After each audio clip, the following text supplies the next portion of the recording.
The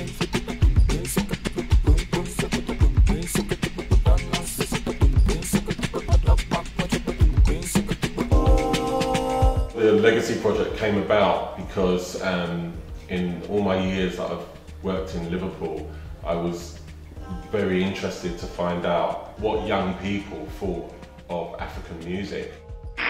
To look at delivering a project where the young people could discover the actual links musically from history to now, and then come up with something themselves to perform at one of the events that is going on through the Black Roots tour. We've been doing the festival in Liverpool now for something like 18 years, and it's only in the last 10 years or so that I've started to see black audiences flood into Surfton Park. And I wondered why that was, and when I looked at it, we worked out that by putting reggae artists, which people were more familiarised with, on the bill at Africa OEA, then they would go to see the African artists as well. And as time went on, they realised, we do like African music, it's just that we haven't been exposed to it. Unlike places like France and Spain, where you'll go to festivals and concerts, and it's almost like they accept African music as every other music, whereas here it's almost like, if you don't know Youssou N'Dour, you don't know Lady Smith Black Mambazo, then you don't know any African music, which I find strange because it's, the southern music is unbelievable. The young people on the Legacy Roots and Music project are going to actually be performing before Yellow Man, which is a really good place to be on a bill with a major international artist. The idea was to really find out and get young people in touch with African music, where it came from, how it came to Liverpool, why we do the festival in Liverpool, and put it all together. And then also, the part of it as well was to get them to perform with artists such as Yellow Man and Neka, because we feel reggae, African music go hand in hand. Some of the young people are going to be helping event manage.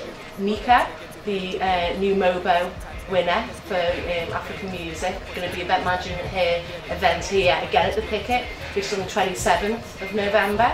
It was also a good way of getting the young people interested in the project by having a performance element into it as well, and working on how to run an event from start to finish, and also to get young people local artists performing on a bigger stage and maybe giving them a kickstart in their careers.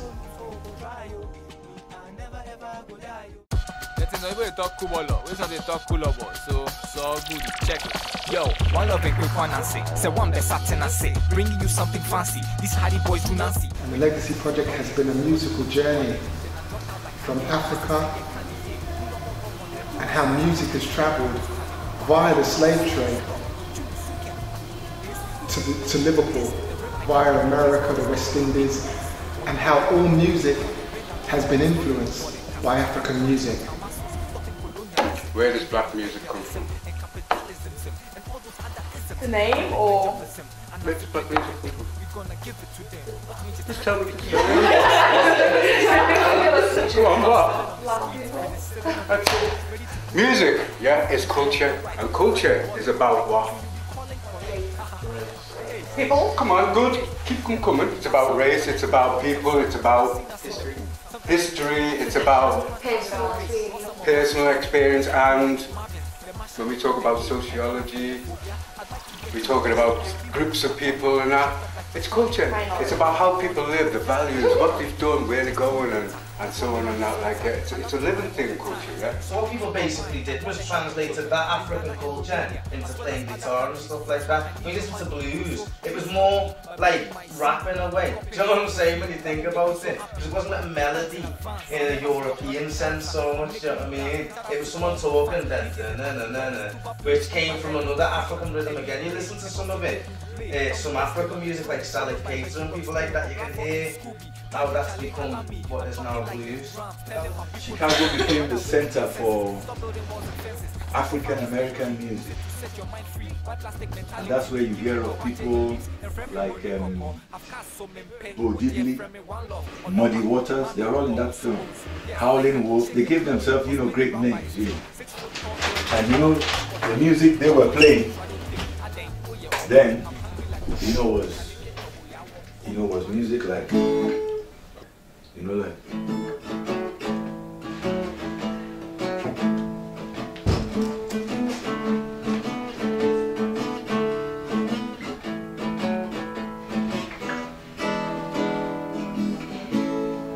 So the Beatles, and you've heard of the Rolling Stones. The thing is that when I was growing up, I mean, the Rolling Stones, as a band we were used to listen to, and the Beatles, and all the early music of the Rolling Stones and the Beatles was, you know, music, a lot of it, 90% of the music they played and copied was African American music.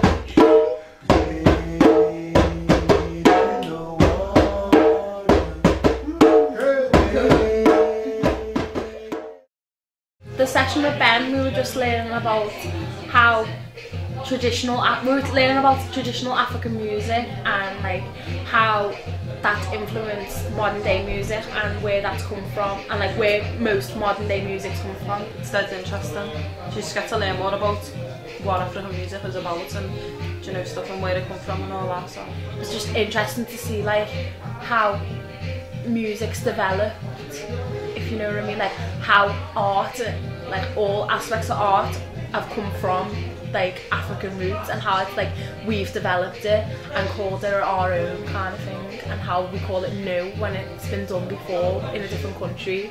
We just didn't know about it. I guess it's made me think about my roots as well. Like, it's made me think more about where I've come from and like what my ancestors probably could have been, because my ancestor could have been a poet and that's why I like music now or whatever.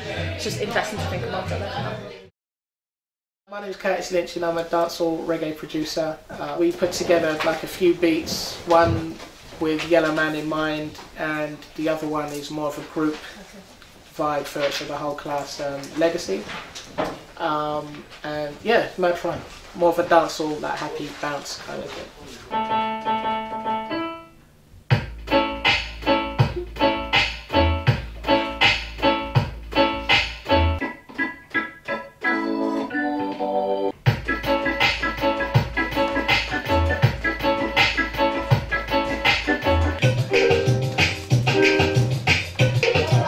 Hold on. What is that? Just No, she's doing that. What's that? Right now, hold on. Yep.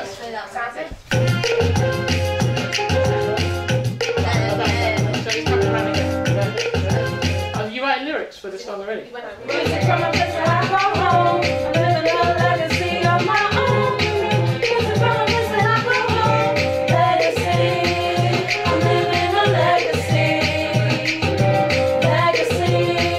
My music's a legacy. Legacy. I'm living a legacy. Legacy. My music's a legacy. The fact that the Legacy project is based around an original song that I created is really good. You know, sometimes when you make a song, your intention or the intention of the song is to just be heard by a bunch of people, however many people, but the fact that an actual project, a bunch of workshops and some sort of education has come out of me writing this song, like, for me is phenomenal, because it's done more than I hoped it would, and it's had more of an impact than I thought it would. So the fact that I've been able to come back and help out with the title track for the new Legacy project has been really good for me. You know, like, it just gives me a chance to see how they've interpreted the track that I've done and the way they've kind of took the baton on, you know, and come up with their own ideas of what the legacy means, and shown how the workshops and stuff have kind of influenced them for them to go and make the track. You know, obviously I had certain influences which made me make mine, which is then in turn gone to help them to make theirs. So it's really good for me to see that and be involved in that as well. I think the impact on the whole group, not just the young people, but also those that are facilitating, those that are behind the cameras, has been one of an enlightening journey really, not only for the music but also the self-discovery, the journey that we've all been on together as a whole, and where it's going to lead to the final performance where everyone's going to display what they've learned, what they've shown, and what it's done to them. And I believe it's given them an inspiration to know that every music that they listen to has some form of imprint, an African imprint upon that music, which we can take as a source of pride.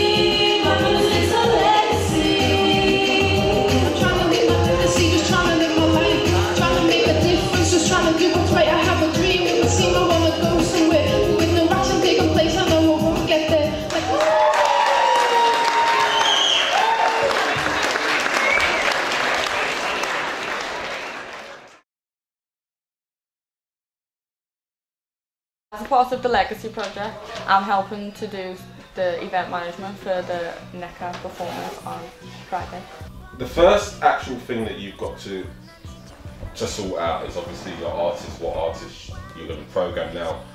But it doesn't always work like that, because you could have one of your favourite artists, but what you have to look at is, can you afford to pay for that artist? So you have to look at the equation of ticket money, how much the fee for the artist they're asking for. So somebody might approach me, like today I got an email from a company in London who said Femi Kuti is like one of the top African artists, is touring next year.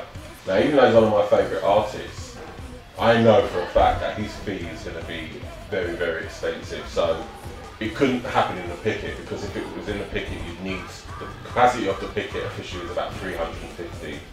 Of that 350 people, you probably need them to be paying £20 a ticket each, everybody that comes in to that, to make your money. And I know for experience that that's not going to happen, not only in the picket, in most venues in Liverpool, apart from the Philharmonic. You know, there's not going to be people here who are willing to pay £20 a ticket. So you have to cut your cloth to suit. I mean, NECA's a big artist and she's going to be big, but I got a really good deal on her fee, because I basically said to the tour people, look, I don't really need to be doing this event because my events have been done for the year. I really was hoping to take some time off. So they almost was like, well, what can you afford to pay? Because they wanted me to do it, do you know what I mean? Whereas normally they're asking for, you know, they want a certain amount and they won't budge on that. Part of the game is negotiation, and if they say a fee to you and you can't afford it, don't just say yes. Just say, boy, you know what? I can't afford that. I'm not going to make this. The best way to do it is to send them a budget and say, look, if I sell this many tickets, this is how much money I'm going to make, which means that it can't work. Do you know what I mean? And then they'll come back to you and say, well, okay, based on that budget, we'll let you have it for this amount. The same company that offered me Femi Kuti today is the same people that do NECA. So, you know, that you don't get that normally. When I started in the business, you had to go looking for bands, you had to go looking for agencies, but what happens now is that they come to you. Because how did you get to be a part of that network? Because I've been just through time really. You know, I've been doing this now for 11 years, so in that time you build up a database of contacts. But that only comes through years and years and years of, that's not going to happen to you in your first year of working. It takes you time to build up that network of contacts, and then all of a sudden you find yourself in a position that I am now, where people actually come to you and you don't have to go looking for the band.